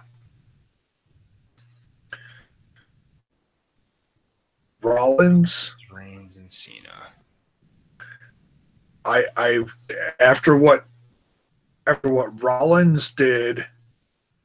Yeah, his 58-minute performance. Oh my God, that was the way that match started out, I was like, oh man, this match is gonna suck. Because I felt like it was like, okay, we've seen these gauntlet matches before. This really isn't going to be anything special. And it took me a half an hour to realize where they were going with this. But once a half an hour passed on Raw and we started hitting that 25 to half an hour mark on Monday Night Raw, where people weren't getting eliminated every 5 minutes, I was like, I sat back and I'm like, wow, are they really doing this? They're doing this. It just took a long time to realize it, you know? Mm-hmm. And Monday Night Raw, like, I've never seen a Monday Night Raw like that before, like, ever. That was crazy. And I loved it. I mean, they really were so many in the past where it's like you're booking stuff leading up to an elimination chamber and seeing how tough everyone is and putting options out there on who could win. I love Monday Night Raw. I thought that match, the gauntlet match, was great. The end of it was hilarious, but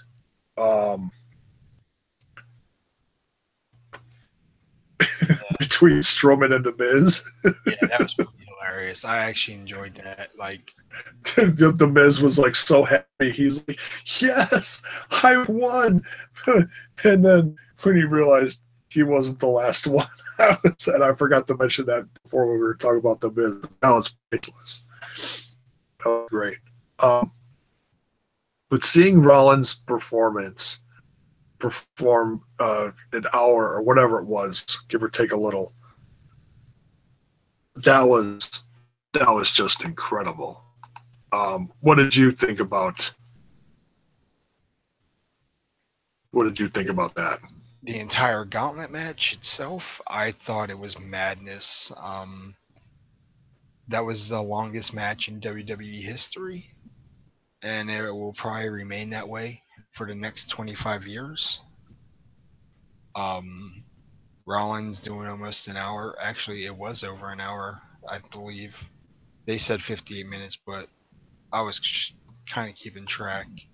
Um, Taking down the big dog and John Cena, but then jobbing to Elias. Um, and then, of course, yeah, Finn Balor. And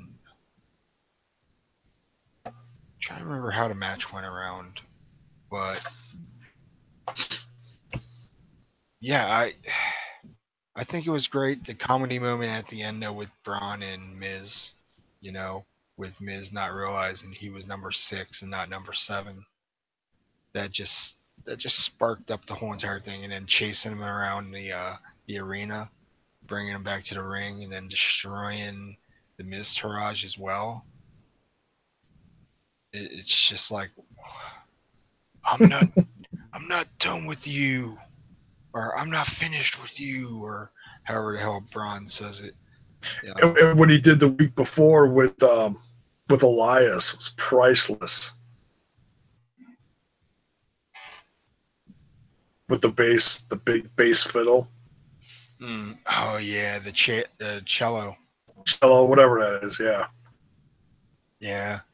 We used to have one in my high school, and I was like, I could never rock anything like that because that was like some old people would use, as I would say it.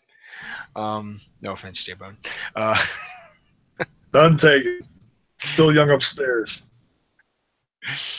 Aren't we all? But yeah, I think that segment with Elias with the guitar versus the cello, I thought that was pretty damn good. Other than that, it was a solid gauntlet. I mean, there was nothing negative about it, but it did drag out pretty long. And that's where people started to get tired. You can tell through the crowd when they are into the match and when they are not. And they were into it for like the first 45 minutes, and then after that, it was like, eh. But the only thing that I was worried about when it started to really drag out, and you realize that the match was going to take like 2 hours long or whatever it took. Close to 2 hours. Is I was worried about, I'm like, okay, this is going to be the first Elimination Chamber for the women. What is this going to do to the Elimination Chamber match for the women? Yeah. You know, I legit, about an hour into the match, I was like, okay, the way this match is going, the women aren't even going to be on Raw. And that's wrong. I started to think that way.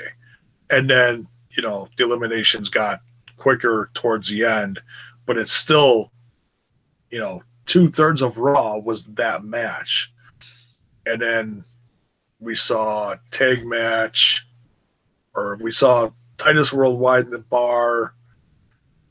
We saw something else, and then we saw the what was it the 3-on-3? I think it was the 3-on-3 women's match or whatever it was. But you know, the women were represented on Raw, but I was like, oh man, you know, they could have done a little more with the women, but whatever, you know, it is what it is now. Mm-hmm.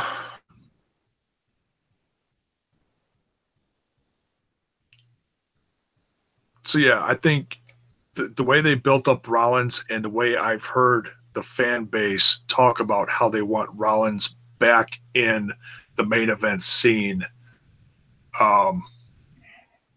certainly makes you wonder if he could win. So part of me would like to see. Now, they already did this a couple weeks ago, so if they did it again, it'd be kind of, they just did this. But if we get a WrestleMania match where somehow, you know, kind of how Finn and Rollins had the finish a couple weeks ago? Yeah, I think I remember. They both pinned. Oh, yeah, would have both pinned Bray Wyatt. Yeah, they both. Yeah, whoever it was you were in the ring with. Yeah, I think it was one. Yeah, I think it was. So then it was. Oh well, then who won? If they they didn't do that then, they do that now. If they do that at the Chamber where Roman and Seth both pin someone at the end at the same time, then they can both go on to Mania to face Lesnar. Because I would actually, because the more I hear people talk about it, the possibility of it, because what else to do with Seth, you know, I would like to see the three-way Seth, Roman, Lesnar. You know, that would be nice. That would be nice. But now I'm going to go to Cena. And everyone is still assuming, especially now with the footage of Undertaker working out and lifting a ridiculous amount of weight from what it looks like. I'm no bodybuilder, weightlifter guy, but that looked like a crap ton of weight. And I'm talking about the video that's on Michelle McCool's Instagram that's gone viral. It's like, I know you love your husband, but you shouldn't have put that out there, because that makes it sound like, oh, he's going to Mania. Mm-hmm. Makes everybody assume instantly, but it could be just, oh, he's just in shape. He's just working out. That's all he's doing. Because his speech at Raw 25 sounded pretty uneventful, as in cut and dried. You can all rest in peace now. I'm done. He didn't say that, but that's what it sounded like. So, that being said, assuming it's Seth, and or Roman winning the Elimination Chamber, if Taker is not coming back, what better way to send off Lesnar would be the way he came in? And who was that against?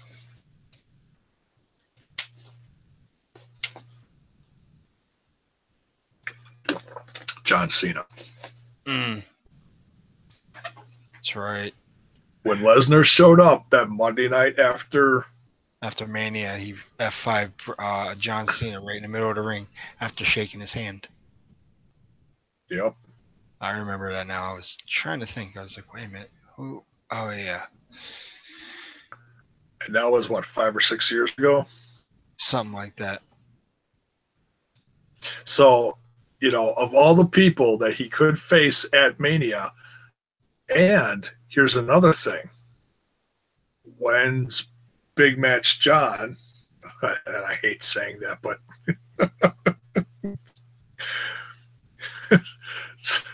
it's like hearing Big Dog. It's like, oh, Big Dog. Oh. When is Big Match John going to get that number 17?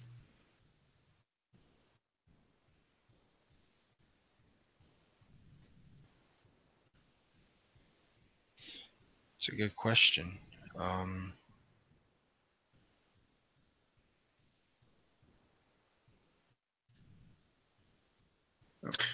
That'd be a perfect way to do it. Oh, absolutely. You know, headline WrestleMania against Lesnar, go for 17, send Lesnar off, and they could talk about the whole story of what's gone on with Lesnar over the last several years on and off of Cena. That would be a great way to do it.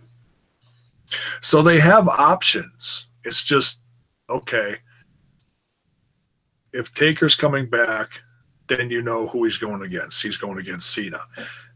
If Taker's not coming back, which let's talk about that for a minute.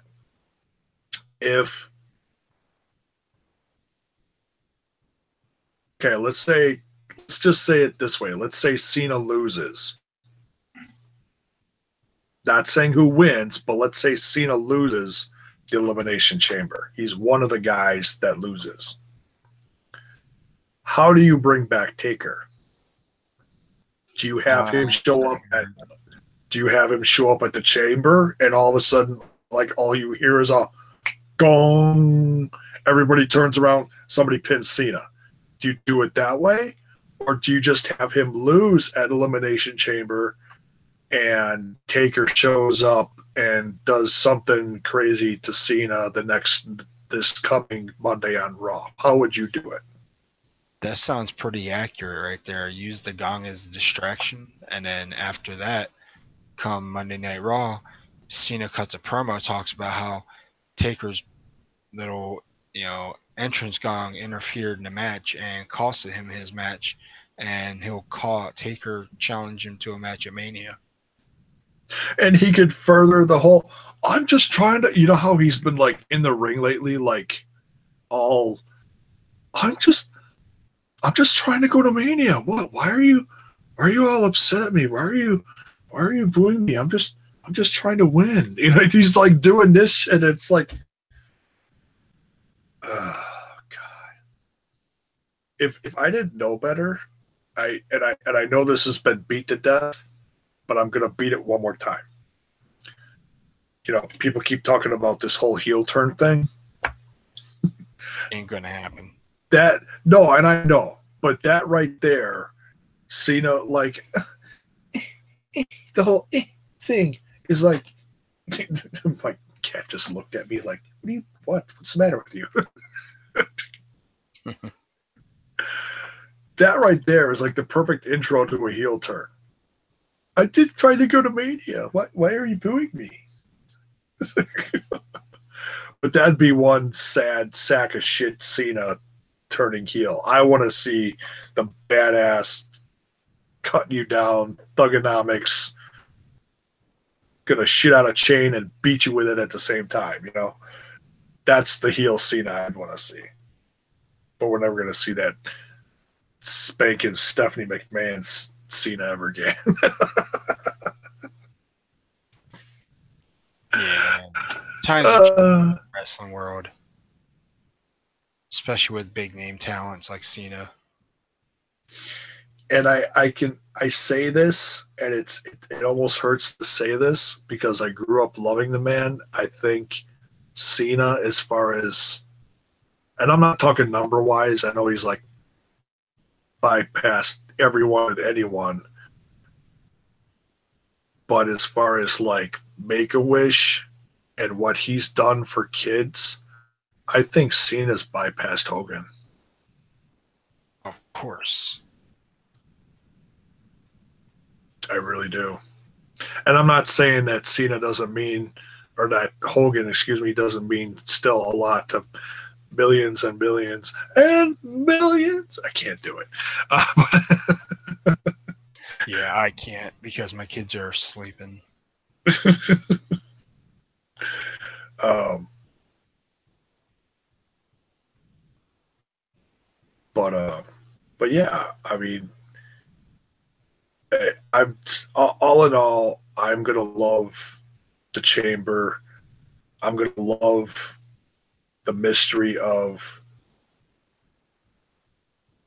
It's all about how are you gonna, you know, from here to Mania. We'll know then how you're gonna book Mania for at least a couple of guys. I've heard some people say, "Oh, well, Braun's going for Business Intercontinental Championship." Hey, great.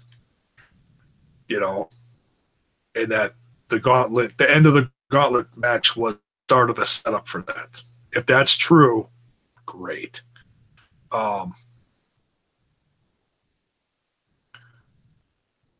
So all in all, with all the discussion and all the guessing, who do you think's taking it? Roman Reigns. Thinks he says with a big sigh. Yeah. It's, you know, I try not to overthink these lately, but this was a lot of fun just at least discussing all the options and not just shitting on everyone else because that's how much I love the Elimination Chamber and the mystery of it. And that's why they stuck 7 guys in there. So it's going to start with 3 from what I've heard. And you got 4 chambers. So, and I don't know, I forget if there was a stipulation on someone said something about someone's going to start the gauntlet or end the gauntlet or whatever. I don't remember if that was discussed on TV. Yeah, I don't know. Don't know. So, so you think Roman? Yeah, I think Roman is too. But after the gauntlet, I think there's a decent chance for at least something a tad bit more interesting to happen. And I mean, I think Rollins certainly picked up a couple votes from some fans, including myself, as far as the possibility of a win. But we'll see.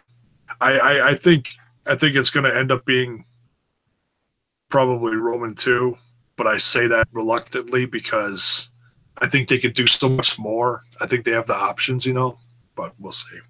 But nonetheless, whatever happens, I'm still going to love it because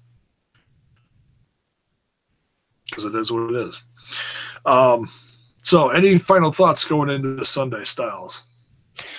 I got somewhat high expectations for this pay-per-view compared to last year's. Hopefully they don't screw up the women's Elimination Chamber. Yeah, just all I can really say is look forward to this Sunday live on the WWE Network, which you can get for $9.99. So, and if you order now, you also get the free fast lane. yeah, I actually got an offer for $1 yesterday, and I was like, yeah. So, who's that from? From WWE Network. Was that legit? Yeah. Really? That's interesting. $1. But then after that, it's $9.99. Well, yeah, that's a given. That sounds like what TNA did back in the day. They sold a pay-per-view for like $1 or something. And that's how I became a fan.